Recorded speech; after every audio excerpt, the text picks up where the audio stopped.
जय हिंद मेरे प्यारे साथियों। तो इस वीडियो में बात करने वाले हैं बीएसएफ हेड कांस्टेबल मिनिस्ट्रियल और एएसआई स्टेनो की भर्ती के बारे में। तो आप सभी को बता दें कि पीएसटी में क्वालिफाई होने के बाद यानी कि सेंटर पे आपको क्वालिफाई कर दिया गया, आपको ये बोला गया कि आप क्वालिफाई हैं, इसके बाद भी कैंडिडेट अब डिस्क्वालीफाई हो रहे हैं और उनके घर पे लेटर भेजा जा रहा है और 3 पॉइंट की वजह से कैंडिडेट को डिस्क्वालीफाई किया जा रहा है और उन्हें रिजेक्शन लेटर भेजा जा रहा है। तो क्या है वो 3 पॉइंट और किस बेसिस पे वो सारी चीजें चल रही हैं और कौन कौन कैंडिडेट उसमें सेफ रहेंगे, तो आप सभी के लिए बहुत ही जरूरी वीडियो रहेगी। तो वीडियो को लास्ट तक जरूर देखें। वीडियो पसंद आए तो वीडियो को लाइक शेयर करके चैनल को सब्सक्राइब कर लें और बेल आइकन पर प्रेस कर लें ताकि फ्यूचर में आने वाली हर एक अपडेट का नोटिफिकेशन आपको सबसे पहले मिलता रहे। साथ ही में अगर आप बीएसएफ हेड कांस्टेबल मिनिस्ट्रियल और एएसआई स्टेनो की तैयारी कर रहे हैं तो यहाँ पे बैच बुक आती है चक्षु पब्लिकेशन की, जिससे आप अपनी तैयारी काफी बेहतर तरीके से कर सकते हैं और ये आपके लेटेस्ट एग्जाम पैटर्न पे आधारित बुक है और आप इस बुक को ऑफलाइन ऑनलाइन दोनों तरीके से परचेज कर सकते हैं। बुक को परचेज करने का लिंक आपको वीडियो को डिस्क्रिप्शन में दे दिया गया, वहां से जाकर आप ऑर्डर कर सकते हैं और अपनी तैयारी को बेहतर बना सकते हैं। अब बात कर लेते हैं आपकी भर्ती के बारे में। तो आप सभी को पता ही है कि इसके जो फिजिकल है वो जनवरी में खत्म हो चुके हैं। अब यहाँ पे जो मैटर आता है वो आता है कि आप सभी को बता दें बाय पोस्ट यहाँ पे आपके रिजेक्शन लेटर भेजे जा रहे हैं। अब रिजेक्शन लेटर केवल उन कैंडिडेट के लिए नहीं जो कैंडिडेट रिजेक्ट हो गए थे। वास्तव में जो कैंडिडेट क्वालिफाई हो गए थे वहां पे उनको यही बोला गया था कि आप क्वालिफाई हैं, लेकिन उसके बाद भी उन्हें रिजेक्शन लेटर भेजे जा रहे हैं। रिजेक्शन लेटर भेजने के लिए मैं आप सभी को बता दूं कि 3 रीजन है। अगर आपके साथ ऐसी प्रॉब्लम है तो आप ये समझिए कि आपको वहां पर रिजेक्ट कर दिया जाएगा और कौन कौन इसमें बचेगा कौन नहीं बचेगा वो भी मैं आप सभी को क्लियर कर दूंगा। तो पहली बात तो मैंने आप सभी को एक चीज बोली थी स्टार्टिंग में कि अगर आपके डॉक्यूमेंट में कोई प्रॉब्लम है या कुछ भी दिक्कत है तो आप सभी को वहां पे बता देनी है और उसे सही करवा लेना है। लेकिन बहुत सारे कैंडिडेट कह रहे हैं कि सर हमारे साथ ऐसी दिक्कत थी लेकिन उन्होंने पूछा नहीं, हमने बताया नहीं, हम तो क्वालिफाई हो गए। तो मेरे भाई चिंता मत करो, आपके घर पे लेटर पहुंच जाएगा जब आपको इस चीज का रियलाइज होगा कि जो आपको बोला गया था वो काम आपको करना चाहिए था। क्योंकि अगर आप उस चीज को छुपाओगे तो वो आगे आपके लिए प्रॉब्लम क्रिएट करेगी। जब पहले उसका समाधान हो सकता है डॉक्यूमेंटेशन टाइम पे, जब उसमें चेंजेस पॉसिबल थे तो आप तभी उस चीज में कुछ ना कुछ करवा सकते थे और आराम से वो सारी चीजें हो जाती। अब यहाँ पे 3 पॉइंट आप सभी को बता दें कि 3 पॉइंट कौन से उन्होंने निर्धारित किए। पहली बात तो आपके जो भी डॉक्यूमेंट्स रहेंगे उनकी क्रूशियल डेट निर्धारित की गई है, जो कि लास्ट डेट थी 6/9/2022।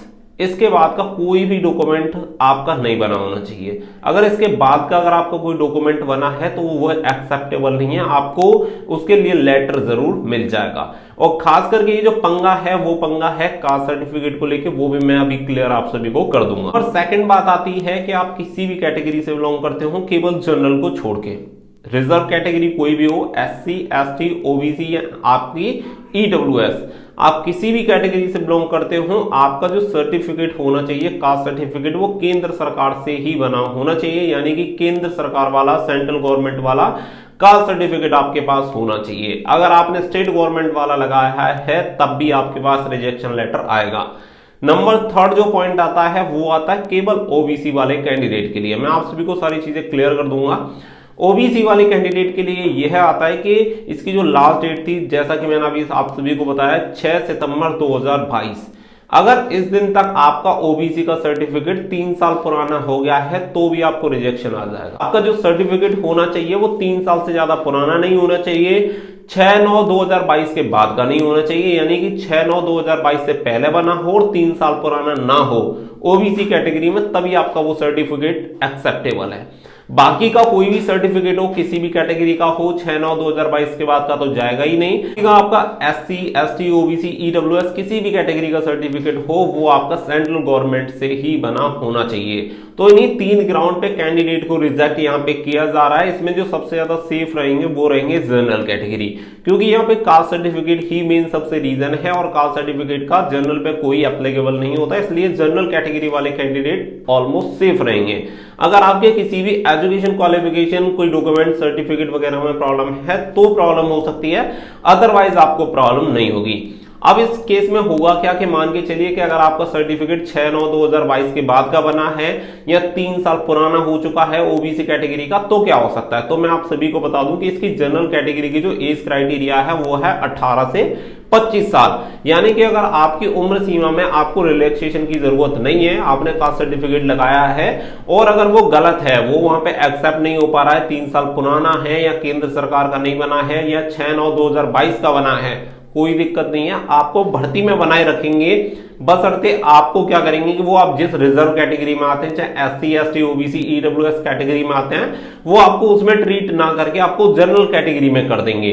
बट एज ए कैंडिडेट जिनकी उम्र ज्यादा हो चुकी है, यानी कि 25 से ज्यादा है और उन्होंने SC कैटेगरी में फॉर्म अप्लाई किया, 5 साल की उम्र में छूट मिल रही है और उनका सर्टिफिकेट वहां पे एक्सेप्टेबल नहीं हो पा रहा है, यानी कि 6/9/2022 के बाद का बना है या केंद्र सरकार का नहीं है या 3 साल पुराना OBC कैंडिडेट वाला सर्टिफिकेट है, तो आपको वहां पे रिजेक्ट कर दिया जाएगा, क्योंकि आप जनरल कैटेगरी में भी नहीं आ सकते। 3 पॉइंट BSF की तरफ से वैलिड पॉइंट बताए गए हैं जिसकी वजह से कैंडिडेट को रिजेक्ट किया जा रहा है। सेंटर पर उनके डॉक्यूमेंट्स वगैरह को चेक किया गया था, जब उनकी गलती नहीं पकड़ी गई उसके बाद दोबारा से उन सभी डॉक्यूमेंट्स को वेरीफाई किया गया और दोबारा से जब स्क्रूटनी हुई उसमें जो भी गलतियां मिली हैं, जिस कैंडिडेट की भी मिली है, उन सभी कैंडिडेट को रिजेक्शन लेटर भेजा गया है। तो आप सभी अपने पोस्ट ऑफिस वगैरह से कंफर्म कर सकते हैं, खास करके ऐसे कैंडिडेट जिन पे ये 3 चीजें एप्लीकेबल होती हैं। मैं फिर दोबारा से आप सभी को ये तीनों पॉइंट क्लियर कर देना चाहता हूं जिससे कि आप सभी को सारी चीजें क्लियर हो जाएं। आपके जो भी सर्टिफिकेट हों वो 6/9/2022 से पहले के बने होने चाहिए। दूसरी बात है, अगर आप OBC कैटेगरी से बिलोंग करते हैं तो आपका सर्टिफिकेट 6/9/2022 से तो बाद का बना ही नहीं होना चाहिए, साथ ही में 3 साल से ज्यादा पुराना नहीं होना चाहिए। और बाकी का जितने भी कैटेगरी, किसी भी कैटेगरी का सर्टिफिकेट हो आपने लगाया है तो वो केंद्र सरकार से निर्धारित प्रारूप में बना होना चाहिए। निर्धारित का इतना पंगा नहीं है, लेकिन आपका केंद्र सरकार का सर्टिफिकेट बना होना चाहिए। अगर नहीं है तो आपका फॉर्म रिजेक्ट है। आप ये समझिए कि आप PST जरूर क्वालिफाई करके आ गए हैं, लेकिन आप रिजेक्ट ही माने जाएंगे, आपका एडमिट कार्ड नहीं आएगा। बहुत सारे लोग अभी कंफर्म नहीं करेंगे, उन्हें पता नहीं होगा, उन्होंने चेक नहीं किया होगा। जब आपका एडमिट कार्ड आएगा रिटन एग्जामिनेशन का, जो कि रिटन एग्जामिनेशन की डेट आप सभी को पता है 12 मार्च से आपका एग्जामिनेशन होना है, आपके एडमिट कार्ड आपके पास नहीं पहुंचेंगे और जब आप डाउनलोड करेंगे तो आपको पता चलेगा कि मेरा एडमिट कार्ड डाउनलोड नहीं हो रहा है। तो उसका रीजन यही है कि वहां पे आपको रिजेक्ट कर दिया गया है। समाधान ये था कि स्टार्टिंग में आप अपनी गलती को वहां पे बताते, उसमें सुधार कर पाते, क्योंकि उस टाइम में जब फिजिकल चल रहा था तो उसी पीरियड में आप दोबारा से अपना वो सर्टिफिकेट बनवा के वहां पे जमा करवा सकते थे। लेकिन बहुत सारे कैंडिडेट ने ये गलती कर दी कि हमसे पूछा नहीं जा रहा है, शायद इन्हें पता ही नहीं चलेगा और हम ऐसे ही पास हो जाएंगे। मेरे भाई, अगर आप पास हो भी जाते, मान के चल लेते, कुछ ऐसे भी कैंडिडेट बचेंगे जो रिटन एग्जामिनेशन में भी शामिल हो जाएंगे।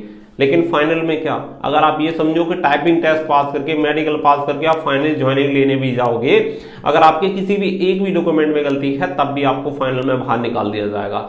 तो ऐसी इनिशियल स्टेज पे ही हमें अपनी गलतियों में सुधार कर लेना होता है। इसका इंतजार नहीं करना होता कि जब आप फाइनल में पहुंचेंगे तब आप अपनी गलती सामने आएगी तो उसके लिए बाहर हो जाएंगे, क्योंकि जब आपके पास गुंजाइश है उस चीज को चेंज किया जा सकता है तो आप सभी को चेंज कर लेना चाहिए था।